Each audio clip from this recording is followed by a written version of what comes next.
2 दिवस झाले सतत पाऊस चालू आहे। आम्ही सूर्योदय नगरामध्ये राहतो, प्रभाग नंबर 8 मध्ये। आमच्या घरात सभोवताल चारही बाजूला पाणी आहे आणि त्यामुळे आमची मुलं शाळेत जाऊ शकत नाही, गाडीसुद्धा रोडवर काढू शकत नाही।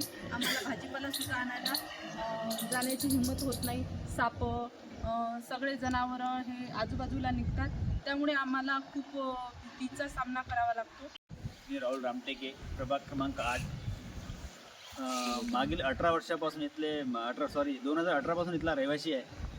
याच्यामध्ये ह्या 5 ते 7 वर्षामध्ये टॅक्स, रोड टॅक्स, नाली टॅक्स सगळे टॅक्स भरूनही आमच्या इथे ना रोडची व्यवस्था, पाण्याची व्यवस्था, निचरा असा कुठेच होत नाही। नाली केलेली आहे, कुठे दिसत नाही। पाण्याचं पुरं माझ्या घरापुरतं 4 बोतल पाणी दिसत आहे। आता तुम्ही पाहू शकता, सगळीकडे पाऊस दिसते। या 7 ते 8 वर्षामध्ये मी पूर्ण टॅक्स पेड असून माझ्या घरी अजूनही व्यवस्था नाही।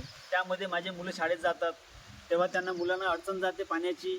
रोडवर पाणी आहे, या पाण्यातून लेकरांनी कसे जायचं? त्यानंतर इथे मच्छराचा त्रास, रोड बनले नाही, नाली नाही, त्यामुळे इथे पूर्ण कचरा जमा आहे। नगर परिषद आसपास आमच्याकडे लक्ष दिलेलं नाही आहे, पुरं दुर्लक्ष असून 2दा मतदान होणे मागच्या नगरसेवकाने तर एकदाही येऊन पाहिलेलं नाही।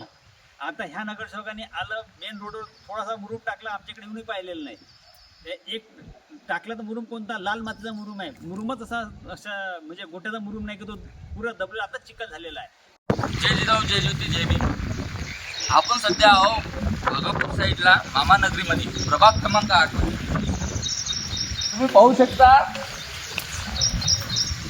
जे ओपन प्लेस असते त्या ओपन प्लेसला तलावाचं स्वरूप आलेलं आहे।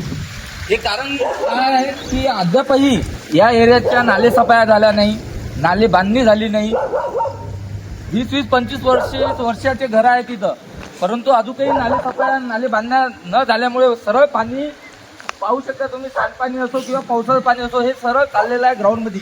इथं लोकवस्ती आहे, लोकांचे घर आहेत, याच्यामुळं लोकांच्या घरामध्ये साप जाऊ शकतात, त्याच्यात किटाणू, लोकांना मच्छर, अशा भरपूर साथीचा लाभ इथं लागू शकते। तरी नगर परिषदनं याची तात्काळ दखल घेऊन याची लवकरात लवकर विल्हेवाट लावावी व इथं तणनाशक व कीटकनाशक फवारणी करावी, हेच मी नगर परिषदला आवाहन करतो। जय जिजाऊ।